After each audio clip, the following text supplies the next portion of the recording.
Hello and welcome to another episode of Fast Forward, a podcast from QSR Magazine where we talk to the founders, innovators, and entrepreneurs behind some of the world's most exciting fast casual restaurant concepts. My name is Sam Oches. I'm the editor of QSR and the editorial director of Food News Media. Today I'm sharing a conversation with Greg Dollarhyde, a fast casual pioneer whose career in restaurants has spanned nearly 5 decades, but who has in particular played a vital role in fast casual's rise for the last 20 years. Greg most recently served as the chief energizing officer of Veggie Grill until 2016, when he stepped down and became more of an investor in the industry and sits on several boards, including for Veggie Grill and Blaze Pizza. But probably a lot of people remember Greg as the guy who built Baja Fresh into a massive success before selling it to Wendy's in 2002 for around $300 million.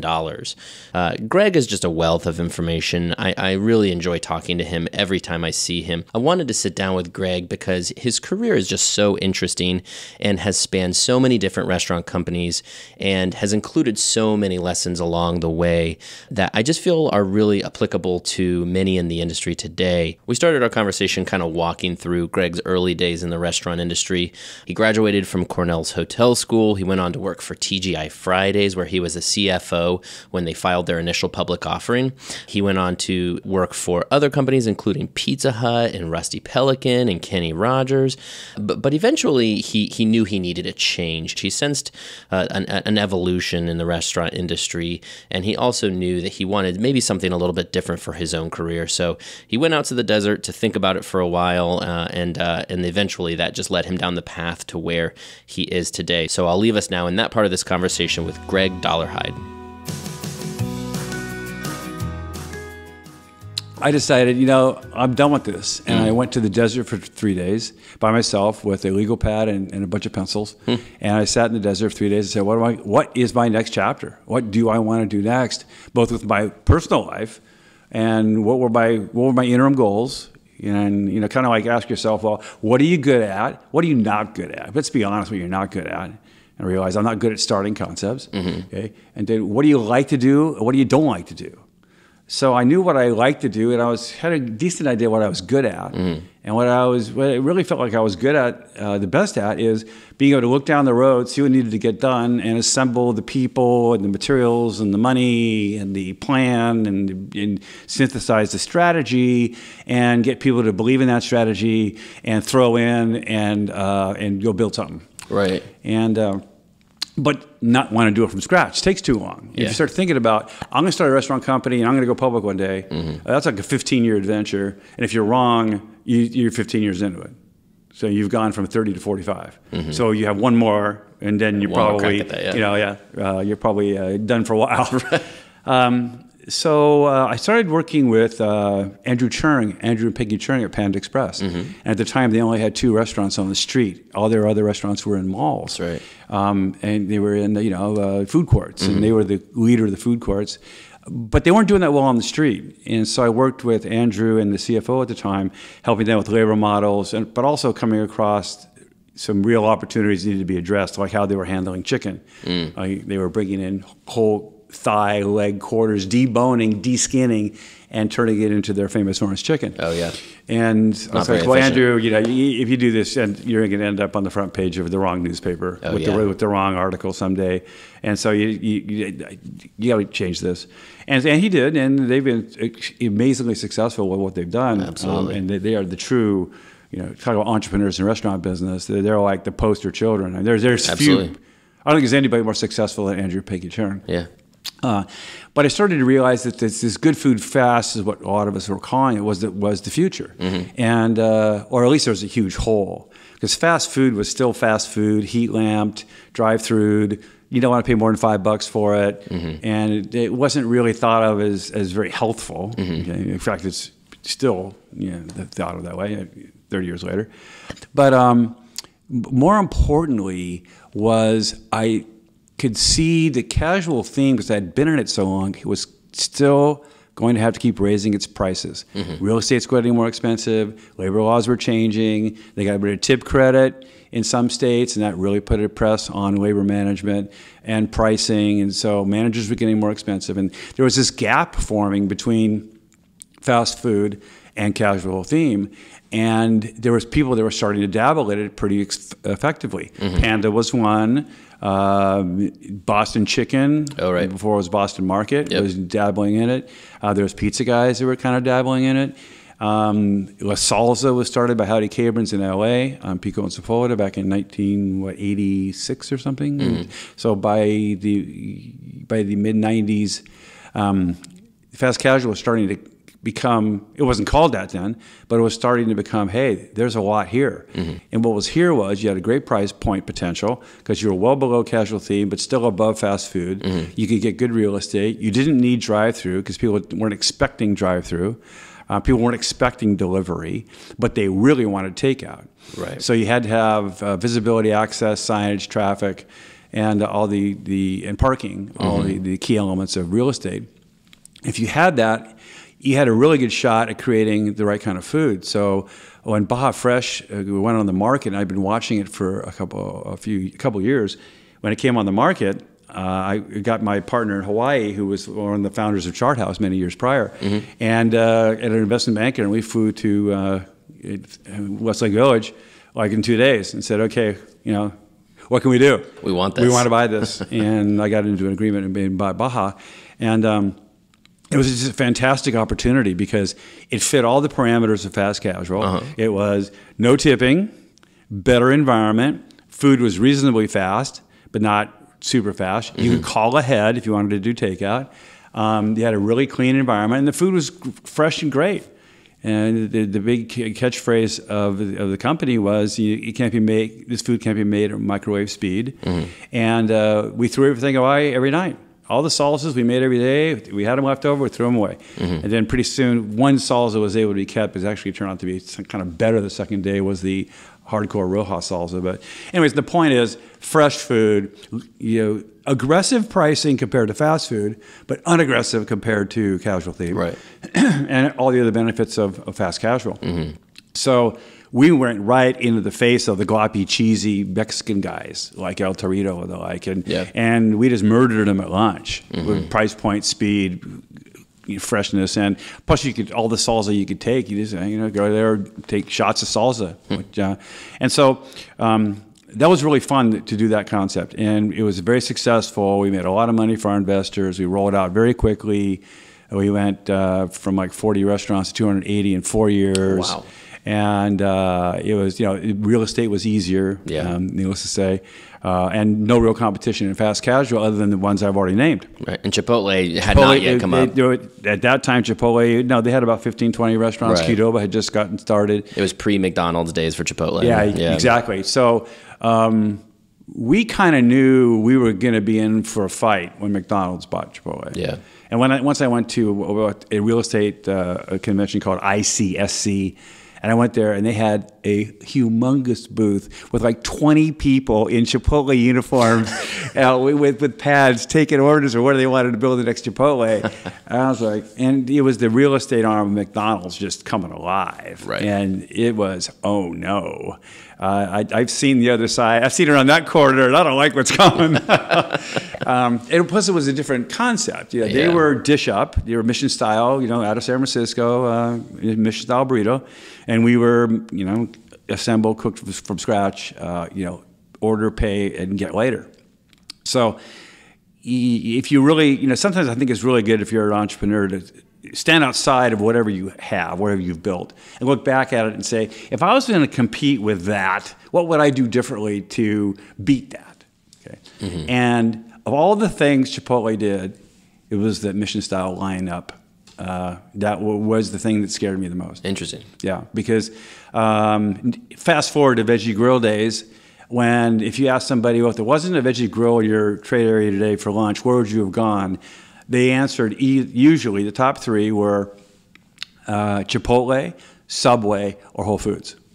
Why? Because it's all customized, table-oriented food, right? Right. Because people want customization. So that trend, if you talk about trends in the industry, that is one of the huge trends that we've all had to deal with. And in the old days when you had tickets that had to be written by hand and try to do modifications, then it became bleeding tickets, we call it. They'd be sitting in the window, and they'd be all red mods because everybody, I know this, had that, no garlic, no onions, all the, now it's like, it goes much lower, gluten-free, don't cook it on that flat grill, and all the other insanity of the business that we now have to deal with. I mean, I look at it now and I go, this is like so complex. If you were to start out from scratch, and I get it all the time, entrepreneurs saying, hey, I got a restaurant idea, I want to do a keto thing. Just 2 days ago, a guy with money backing, and I said, you know what? You're not in the business, you've never done it, you don't know anything about it, and you want to do this? I said, I'll just tell you, just go get a really experienced restaurateur and split the deal with him or her and go do it. Do not try this, without a net. Because it'll sink you. It's just, you see it all the time. You walk into restaurants and go, well, this obviously was done by somebody who doesn't know the business. Right. And, and 6 months later, you got a for lease sign on there. So anyways, go back to the Chipotle days. So we sold Baja. I did well. Everybody did well. I moved to Malibu, all the typical stuff. Well, and you should say too, you sold it to Wendy's. I mean, was that a strategic thing? I mean, you saw McDonald's pick up Chipotle, and then it wasn't for us; it was for them. Yeah. But for us, no, we were actually getting ready to go public. We had done all the work. We had filed an S-1 to go on New York Stock Exchange. We had 2 great big bankers to take us out. I was working on a roadshow. Literally working on a roadshow, and I got a call in my backyard from my private equity partners one day and said, "Hey, Wendy's? Yeah, they're investor in one of our funds. Yeah, well, they want to buy Baja." And I'm like, "What? Really? like for how much?" And so we went back and forth, and I said, "Okay, not a dime less than $300 million." And my partner said, "Okay, we're kind of with you on that." Click, and the process started. Wow. And Wendy's flew out in their jet with 9 guys, and I did a deck for them, and they flew away. They flew back like a week and a half later to tell us all the reasons why Wendy's was going to be the best partner for Baja Fresh in the world. And they wanted to pay us all cash because they had a problem with the previous acquisition, and they didn't really want to have any rollover, what's called, in the business to equity in the new company. And so everybody on our side went, "Oh, too bad, all cash." Right. Oh, shucks. Shucks. And so that that got done pretty quickly. Yeah. And Wendy's did want a growth vehicle. They were having challenges with comp store sales. What was funny about it, and I found it was interesting, is as soon as the Wendy deal got announced, our comp store sales went down 3.5% the next month. Wow. And Wendy's was like, "What? Well, what? WTF, Dollarhyde?" Well, and I'm like, you don't understand. There's a cult following in this brand. So and once they found out that Wendy's owned it, they're just like, they sold out to the man. Right. And the CEO of Wendy's did not believe me whatsoever. He's like, that's not true. I said, okay. I don't have a survey. I'm just telling you. I've been running this thing for a few years, and I kind of know the people inside the company, and I do know a lot about our guests. And so, anyway, so a few years went by. I did a couple of deals, and then Zoes Kitchen came up for sale, and it was not a carbon copy of Baja, but it had very similar. It was better for you food. It was Mediterranean oriented, which I was eating that way anyways, and had an understanding and affinity for the food. Brentwood Associates, who I'd partnered with on a previous deal, they'd brought me into, we used to own all the Taco Bells and Pizza Huts in Hawaii, which was a really fun deal. We went down and took a look at Zoes, and it only had 19 restaurants, and was run by a very aggressive personality. Ex-football, Alabama arena, and a really, really eclectic, sharp guy who had taken it over from his mom. And so we ended up buying that company, and we parted ways with him, the CEO, about a year later. And my partners at Brentwood said, "Do you want to run this?" I'm like, "Birmingham, Alabama?" Well, I got nothing against Birmingham. I'm sure it's nice down there in the spring, but you lived in Malibu. But I just don't see me moving everything and kids and at the time in Birmingham, Alabama. And so I was divorced at the time, and that didn't make any sense either. So I did take on the job, though, and I just flew there 10 days at a time and came back 3 or 4. But a lot of it was real estate work as well. So we were developing menu items, which I could get. We hired the Culinary Edge, and they came down and did a lot of work for us. So they were processing menu items in San Francisco.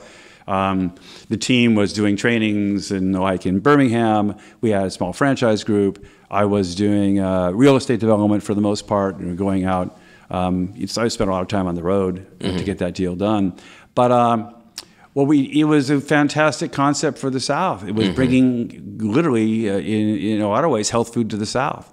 And people were eating ribs and grits and shrimp and just not healthy diets, especially the guys down there. And going into a Zoes and seeing 75% of the people were women. Okay, the women are getting this, right. And some of it was kind of indulgent food, and some of it was very clean food.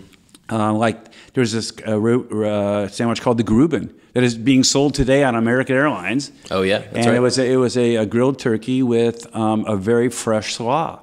And so when you added up the calories and everything, it was a great sandwich. It really was way ahead of its time. And so we inherited those kind of menu items, and then also developed more dinner orientation and the like. And it really caught on. We started getting some much higher profile sites. We went to Peachtree in in Atlanta, and kabam! There was this lines out the door kind of thing. So we knew we had something, and so we raised more money, stepped up the growth, and I built the team. And then in 2011, I said, okay, this team's here. I can't just do this commute CEO job. Yeah, it's seriously. crazy. And after 3 years of doing that, so Kevin Miles took over. He had worked for me at Baja Fresh. Oh, okay. So I knew he was a great operator, and so then I came back to California, and I waited 2 weeks. Then I took over the job at Veggie. My girlfriend said, "Are you crazy? You didn't even tell me you were taking this job. What the hell? You can't sit still." It's like, well, it was such a great opportunity. Yeah. And Veggie Grill was just another, incarnation of better for you food. Right. And it was doing well. I mean, there was only 4 of them, so it was really pretty early. And being too early it takes time. These things all take time. So we rolled out some stores very quickly. In real estate, I kind of knew because I've been doing real estate in fast casual for now the 3rd concept, and knew the developers and kind of knew where to go. And we had a pretty good model for finding people. It turned out to be actually flawed, and put us in some places that were going to take a lot longer to build traffic. But we did get some really good real estate. Sure. And the vegan thing had to be figured out. Okay, well, we can't go out telling people we're vegan. Right. Even healthy people, they'll listen to healthy, but then they want to go eat what they want to go eat, and they don't want to be preached and browbeat on, hey, you're a little overweight, you should be eating more salad. I mean, no one wants to hear that crap. Right. So we had to find this middle ground, and also we had a really a nutritional challenge. Because a lot of our food, while it was 100% plant-based, it was also very caloric. Yeah. Like a great way to make kale taste good is to marinate it in oil and agave syrup. Okay. And it tastes really good. I'm sure. The only problem is it really loads up the calories. So we announced our nutritionals, and all hell broke loose. It was our comps were down like 18 points in like 6 to 8 weeks. Crazy. And when you're CEO, we kind of knew it was coming because people have been bugging us about our nutritionals, and they kind of looked at the food and said, this is too good to be low calorie. And we never made any claims it was low calorie. We claims it was 100% plant-based. And that is food of the future. And in fact, anyways, so once that happened, then we really had to just take the whole car apart, literally, and lay it out on the ground and say, how are we going to rebuild this? And we're not going to give up our indulgence. We know that people like it, and there's way too much sales in really indulgent items for us to say, well, we're going to change the whole concept. But so my pitch to the board and everybody in the company was, guys, it's just time to morph. The universe is saying this, and if we don't listen, we're not going to be successful. So let's go get it. And what get it meant was, let's give people more value in certain areas. Let's reformulate some of these recipes. Let's add new recipes. And we never had bowls. I mean, this is 2014, and we didn't have bowls. And I was thinking for veggie, and the reason was because, well, that's how vegetarian food's thought of. It's like a stir fry with mung beans on top, and we want to be a different form factor. We want to be, grilled chicken or fried chicken sandwiches and burgers and stuff like that, which does work. I mean, the form factor in vegetarian eating is really kind of important. And just a dish full of veggies without texture and layers and the like, it's not going to get it done. Yeah. So we did the hard work. We started doing seasonal menus. We put in bowls. Within 6 months, they were 22% of sales. Wow. And so, again, build it back up. The old classic restaurant, plate by plate, face by face, mouth by mouth. And, you get them back, get them engaged, get them back. And at that point, social media was really starting to become more of the forefront. Right. And you could see how... Well, first off, we were never going to be on TV or radio anyway, so it doesn't matter. Right. And so what made social media so fantastic is we could identify audiences and talk more directly to them. It didn't have to spend money on mass media, because mass media, unless you're really, really weighted, it doesn't work. Right. Or it doesn't work anymore for up-and-coming restaurant brands, that's for sure. Sure. So... it was great to have social. We started getting good on social. And what we found was that the vegetarian and the vegan community was extremely engaging. Okay, the vegan community can be very challenging to deal with, and like I said, cultish, and you've got people with the whole PETA and all that kind of stuff they kind of like want to lecture you about how you're supposed to exterminate rats in your restaurant. I had that one time. I go, wait a minute. I'll tell you what, I got to tell you, the health department's more important than you are. And they say we have to get rid of rats, so I'm getting rid of rats. Okay. But that's a whole other funny story. I'll probably get in trouble by PETA from that. But anyways, the opportunity to use social, to work with the engagement, and also the realization that 80% of the people in there were not vegetarians or vegans, or they defined their vegetarianism as, I'm a vegetarian but I eat chicken, I'm a vegetarian but I eat fish. Like 10% of the people were vegetarians but they ate chicken, and 9% were vegetarians but they ate fish. Yeah. And a very few percent, self-identified, now granted, because there's a little bit of research that people say they're vegan are actually kind of chegans, and they eat vegan most of the time, but when they're somewhere and there's a nice shrimp layout, maybe they'll, Can't say no, yeah. Well, it's all your point of view, right? And but plant-forward eating is definitely here to stay. For sure. And it's going to happen more and more, and the research is just so powerful. So I ate a completely vegan diet for about 6 months and saw what that was like, and saw the challenges, and saw the changes in your body. And one thing that I took out of that was dairy and I shouldn't be together. Oh, really? It was amazing. Once I quit eating dairy, it was like my whole body, I opened up, I breathed, and it was really a change. So Interesting. there's a lot to this plant-forward dining. Yeah. So getting back to Veggie and the story, so we ended up doing, like I said, the seasonal menus and getting back with that. And sales started going up. And then the introduction in 2016 of the Beyond Burger, which now just went public. Right. We introduced that in 16 going into 17, and that was a huge hit. Yeah. Because it gave us an analog. And the thing with vegetarian eating is people still want that form factor.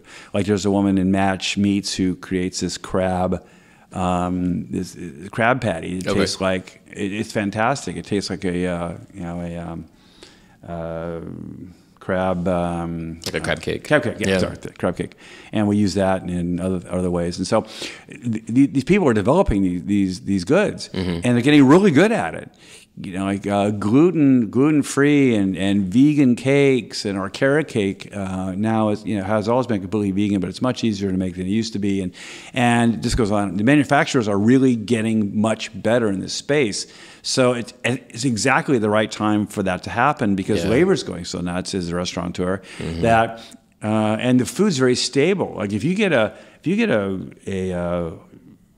canister of cream cheese from Tofutti, the use-by date is like 9 months from now, right? Because you don't have the more volatile bacteria in there, right? And you can do wonders with those products in tofu and the like. So the long story short, we got good. The burger really worked. The seasonality really worked. And the team's doing a good job over there under Steve Healy's leadership.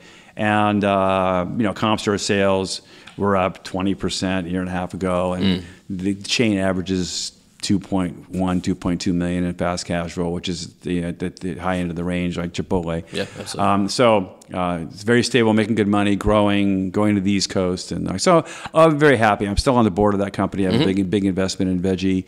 I really believe in the future of both the company and the style of eating.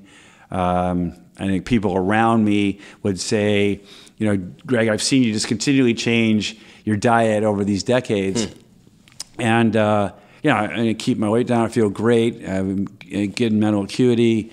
This whole intermittent fasting thing is kind of interesting. But my takeaway from all of this has been you just got to keep looking ahead and talking to the consumer. Yeah. You got to keep doing the research. If anybody says, well, all I know is, as soon as someone says that about a consumer, I go, well, then I don't even want to listen to the rest of your sentence. Because there is no all I know is. And what's really important is you know who that target consumer is, or you know what they're looking for, or you get a feel for where they're going.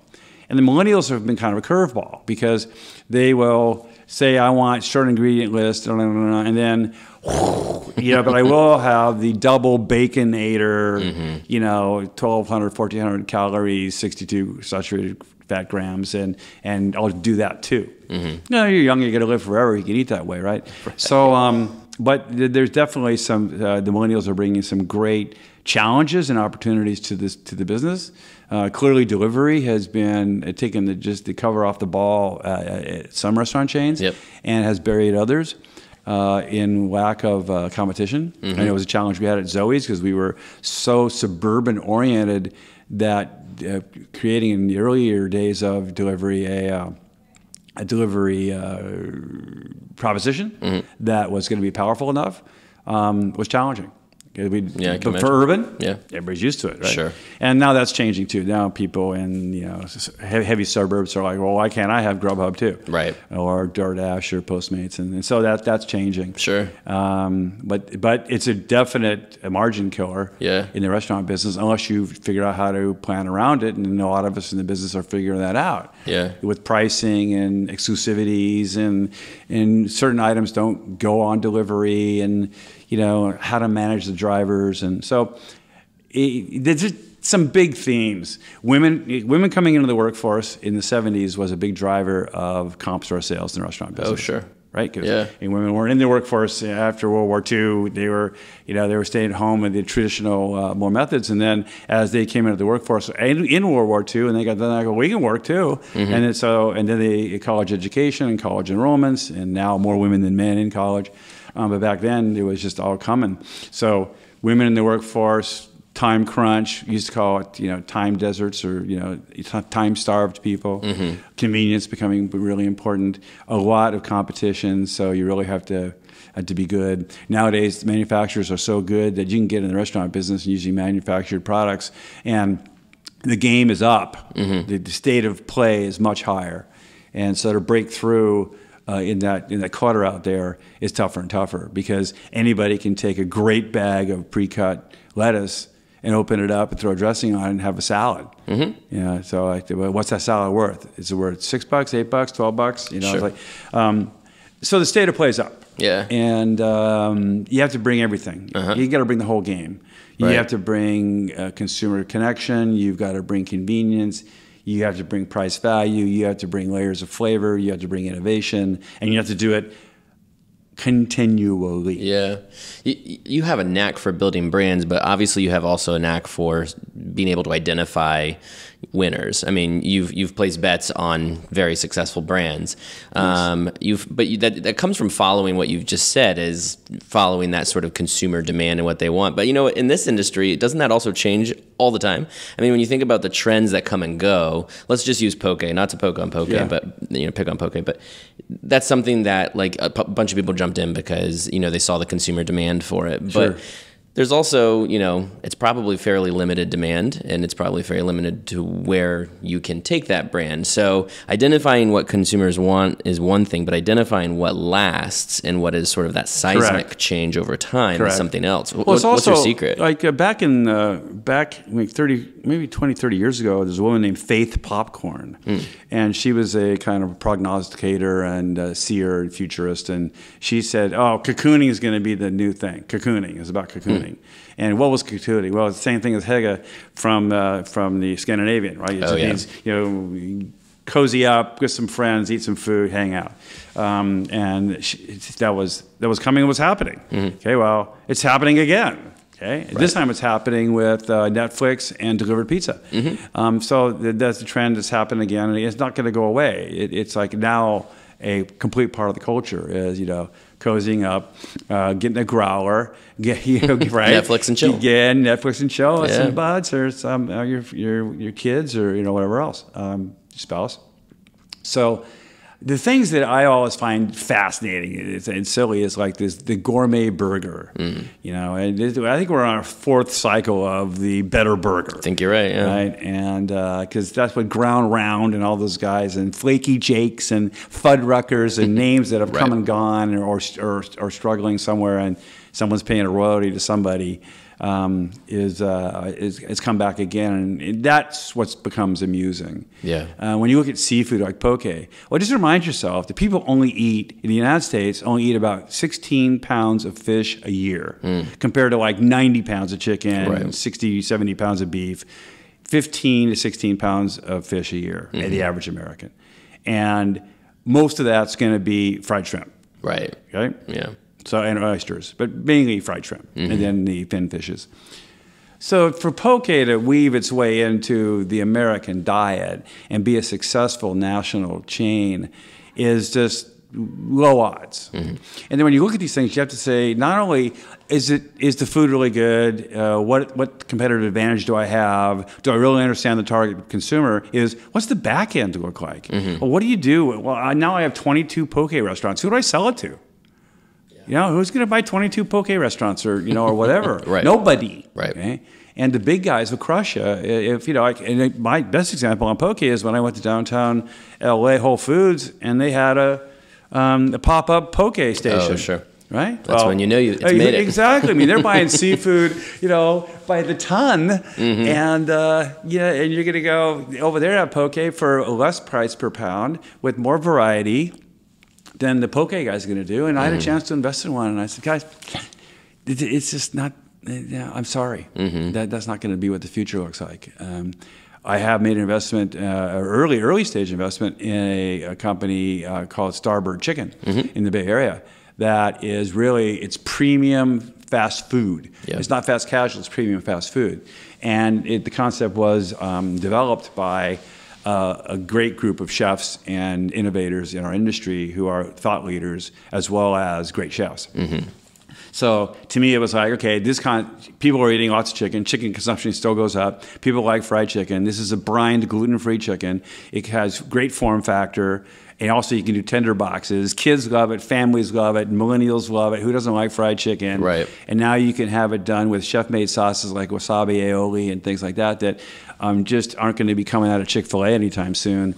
And so to me, I was like, yeah, I'll put my money behind that. And I raised other people's money. People invest with me, behind me, when I invest in companies like Blaze or whatever.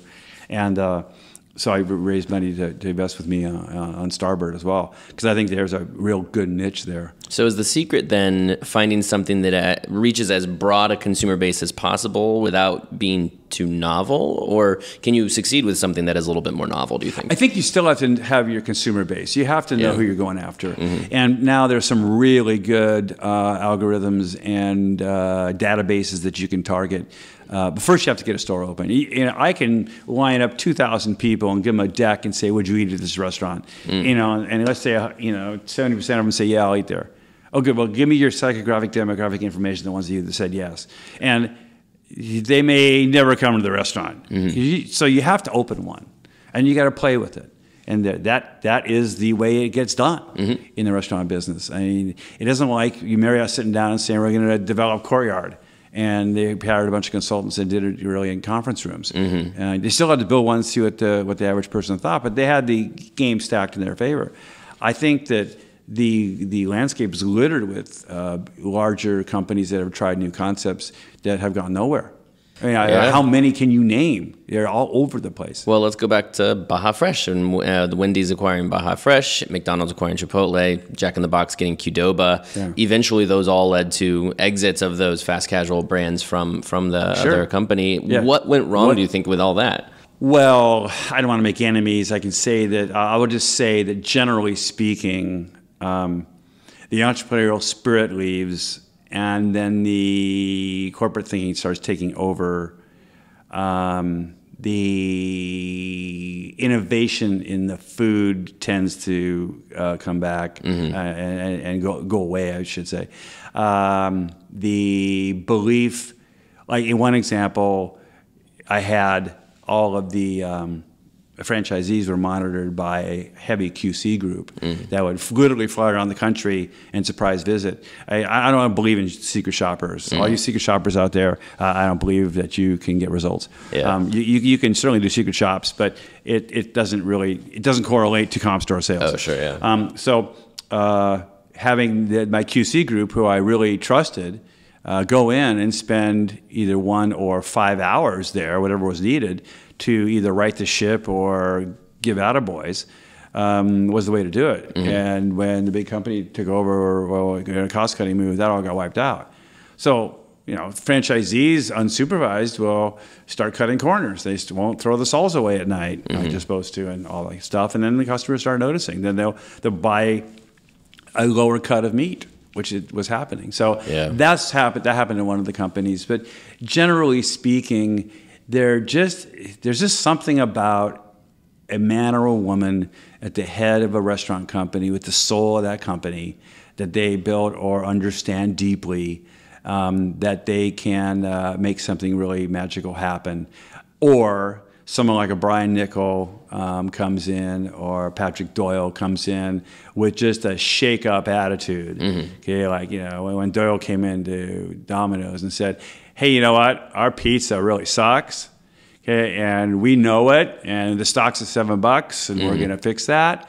And just so if anybody's confused, that's what we're working on." Brilliant move. Brilliant move. He announced to the world. And so that's one of my philosophies on life is you put out in the universe what do you want to have happen to you, and you keep doing it long enough, and the universe will start presenting opportunities. It is, it's like walking into a restaurant, you pick the restaurant, you pick the menu item. Life is like that. What do I want out of life? Where do I want to be? And I'm just going to keep putting it out here to people. Like anybody out listening to this who smokes cigarettes, if you just walk to everybody you know, and you ever meet and say, I'm going to quit smoking.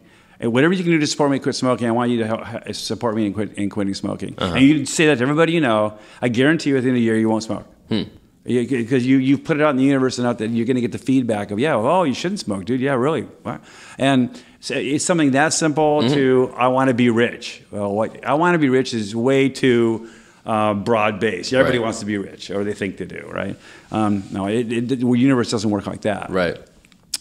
So it's understanding that universal law and then applying yourself to it. And that's what entrepreneurs do.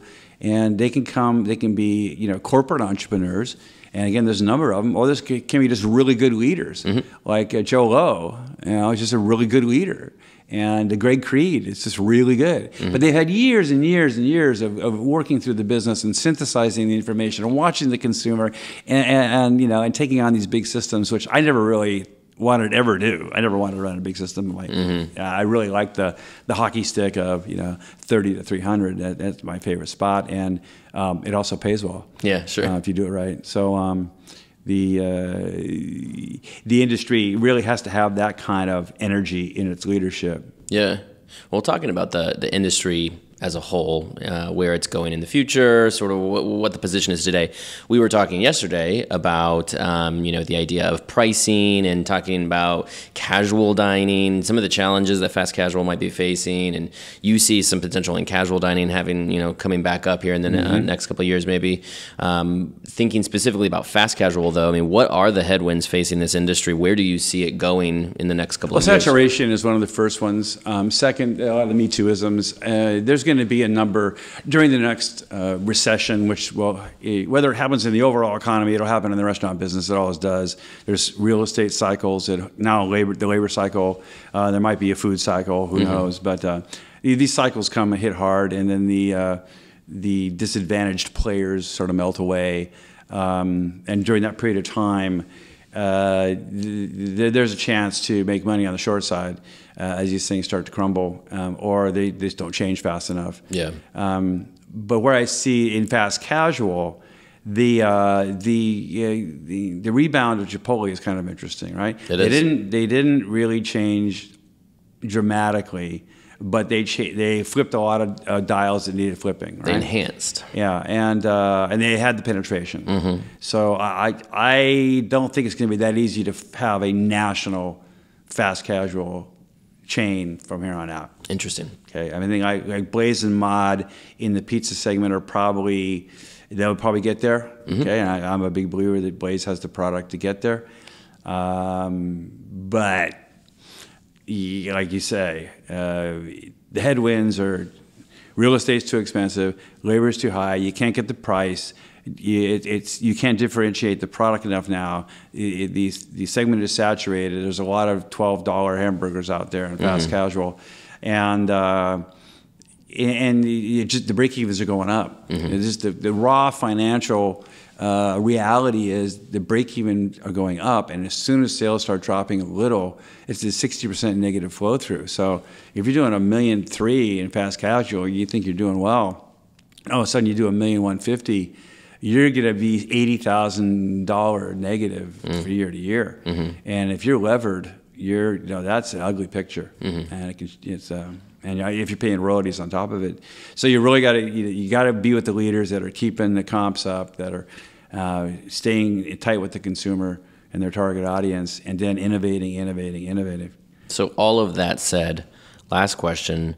What is your advice to people getting into this industry? I mean, I think you've said a lot of different bits of advice throughout this conversation, but I mean, if you could sum it all up into what emerging entrepreneurial type founders and executives in the fast casual industry, what should they know? What should they think? Well, if you just focus on fast casual, I think there's going to be some good regional players still being developed. There's a woman named Nicole, and her at Hip City Veg. That's been a fun story to keep an eye on. So I think you've got, there's going to be some good regional players that can get from 1 to 15, and I would just urge them to just unless it's really knocking the cover off the ball, stay at 7 to 15, make a couple $1 million a year. Go to Paris for vacations. Don't try to build 500 of them because it's going to be too challenging. Yeah. And so there's that. There's also, I think, the really talented chefs that are coming out of either other countries with indigenous food or indigenous methods can. Like even things like Ethiopian food and Thai, and we can come bring real methods, real food, real ingredients, things people haven't seen, that the cognoscenti, the higher income, higher educated consumers can say, oh, I want to go play in that for a while. You can still build those kind of restaurants. Chef-driven restaurants still work, but they all don't work. Wolfgang Puck, and I go down a long list of chefs that have closed restaurants that are great chefs and great restaurateurs, and they still close restaurants. And so if you're going to borrow $70,000 from your mom and get your brother and sister, and you're now an attorney, you're going to go open a restaurant, the odds are just not there. It's a passion play, and you better really know something someone else doesn't know. Sure. My advice is, I see some people trying to get into the business, go work in the restaurant industry. You want to start a fast casual restaurant? Go work in one for 2 years. Right. If your idea is that good and that forward thinking, it'll be around 18 months from now. But go do the work. Go work the front door. Go work the line. Go be there at 11:30 at night and clean the kitchen with the guys. And then see how it feels, because that's the business. That's right. And as someone once said, it's the roar of the grease paint and the smell of the crowd. And the restaurant business is definitely that. Yeah. You got to clean some toilets sometimes. And no one wants to do that anymore. Right, yeah. Well, Greg, I feel like we could talk for hours about this, but love the business. I really appreciate your insights, so thanks so much for sitting down. Sam, you're great. I appreciate you taking the time. There you have it. That's my conversation with fast casual pioneer, industry veteran, and investor, Greg Dollarhyde. Thanks again to Greg for taking the time to sit down and chat about such an illustrious career. You can get more news and insights on the QSR and fast casual restaurant industries at qsrmagazine.com. Of course, go subscribe to this podcast wherever you are listening. Give us feedback. You can email that to sam@qsrmagazine.com. You can also access the archives to Fast Forward at qsrmagazine.com/podcast. That's all for today. We'll talk to you again next time.